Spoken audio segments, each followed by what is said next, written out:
Hey, good morning guys. My name is Adam over here at Gainesville Health and Fitness, and today we wanted to share a couple of tips to help you guys get a little bit more juice for the squeeze out of some really popular exercises that we've noticed you guys doing lately. One really popular exercise we've seen a lot of lately is this idea of backwards walking or backwards sled pulls or backwards walking on the treadmill. But one thing we've noticed is a lot of people will turn the machine on and then kind of just walk backwards, which could be really great for some backwards coordination or potentially just trying to find a little bit of extra range of motion through the knee. However, if the goal is to progressively overload and strengthen the knee as a joint, one thing that may really help you get a little bit more out of this movement is to keep the treadmill off. And then what we'll do is we'll kind of situate our hips up against the treadmill so we can't fly away. And I'm going to start in a little bit of a squat. So I begin with some bend at the knee, and then from here, I'm actively pushing against the tread with my feet. So I'm training that last 30 or so degrees of extension of the knee, but I'm pushing against the resistance. So now I have a stimulus on the red stuff, the musculature, as well as the connective tissue of the knee. One last good little tip here is as you push through the foot, pull the toes up and think about pushing through the heel. It can really help make sure you get full extension through the knee as you go about your walk. Another common stretch that we tend to see a lot of people doing is some version of a hamstring stretch, which again is awesome. If you're stretching your hamstrings, that's great, because really honestly, we all need to and probably need to do more of it.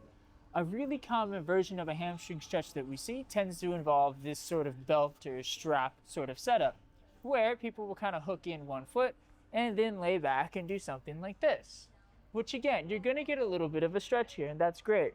I'm just gonna give you a couple of tips to maybe add a little bit more juice for the squeeze, so to speak. If we like this laying down stretch, one, do make sure that that knee is as long as it can be. As we bend the knee, we're shortening the hamstring. You're gonna lose some stretch here. So do try to keep that knee as long as possible. The other, when we're talking about stretching the hamstring, obviously it attaches at the knee, but it's also gonna cross the hip.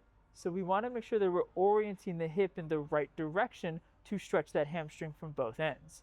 Easiest thing we can do from here is make sure that that other leg stays flat. It's gonna keep the pelvis more neutral.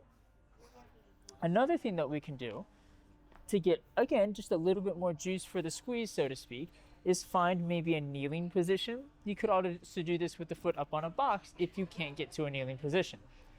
I'll take that front foot, I'm gonna straighten him or her out, and then from here, what I'm gonna start with is trying to find my pelvis and roll my tailbone back so that I'm almost arching my back. We call this anterior pelvic tilt. This is going to stretch the hamstring from its attachment or its insertion. And then from here, I can fold forward, trying to keep that pelvis orientation and really draw that hamstring long from both ends. Once again, guys, my name is Adam over here at Gainesville Health and Fitness. Try some of these little modifications and hopefully you can get a little bit more out of your favorite warm-ups and stretches.